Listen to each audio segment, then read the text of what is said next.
driving down a dark road at night, we pass by a deer we just hit.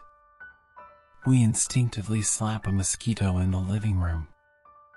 We set glue traps that cause a mouse to die slowly in our home.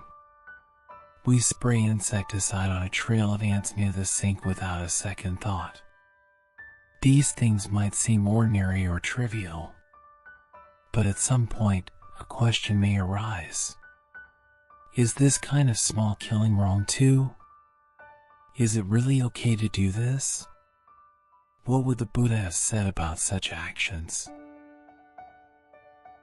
Among the Buddha's 5 precepts, the very first is this: do not kill any living being. This teaching does not apply only to humans. It includes animals, insects, even the smallest, nameless creatures.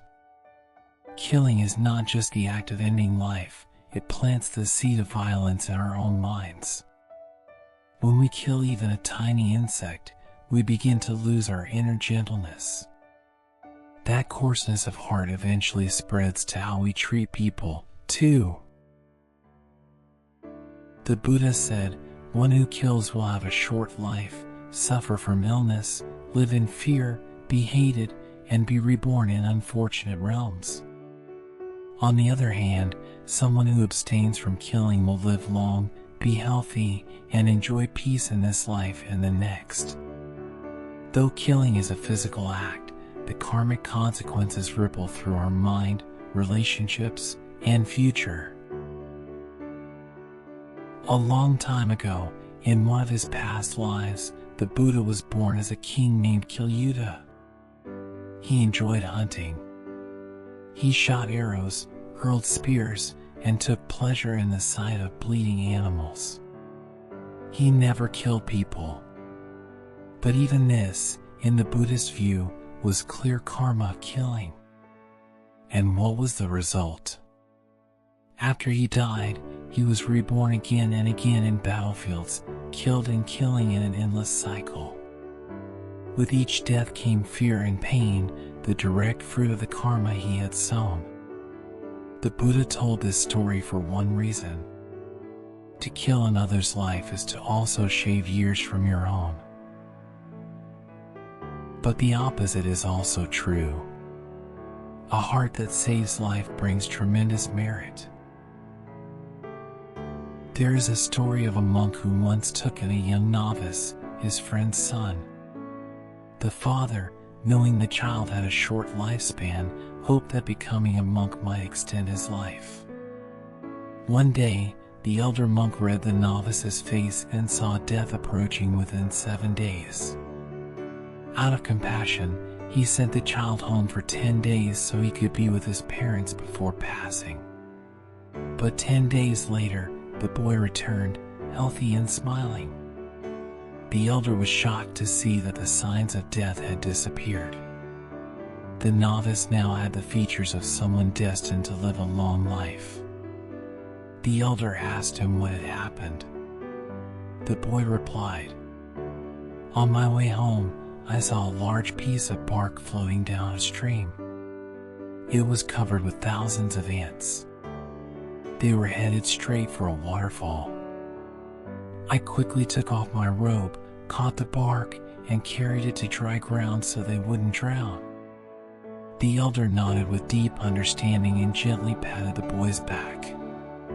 It was said that the merit of saving those ants changed the boy's karma entirely. Instead of dying within a week, he lived past the age of 80 and devoted his life to the Dharma. We kill not just with weapons, but with neglect and indifference. Killing isn't always direct. It might be mowing the lawn and unknowingly destroying a rabbit nest, or clearing a beehive while trimming the garden. It could be fishing or hunting simply for sport, where life is taken for entertainment.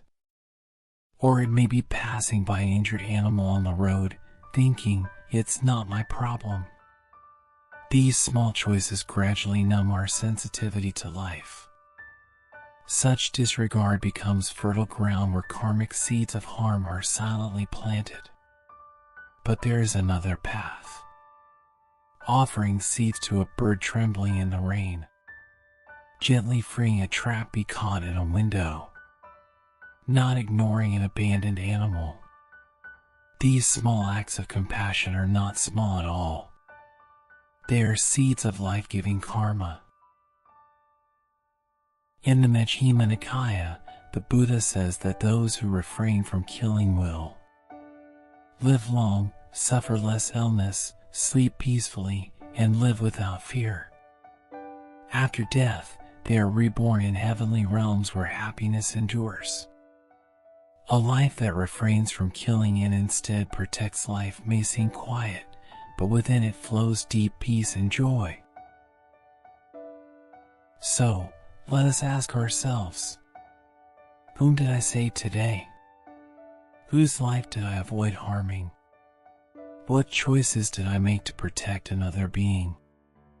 At this moment, let us make a vow in silence. I will not kill. I will cherish life. I will walk with compassion. That single resolve is enough to begin changing our karma. Now, close your eyes and reflect on the lives you encountered today. A tiny insect that landed on your hand. A spider you chose not to kill in the bathroom.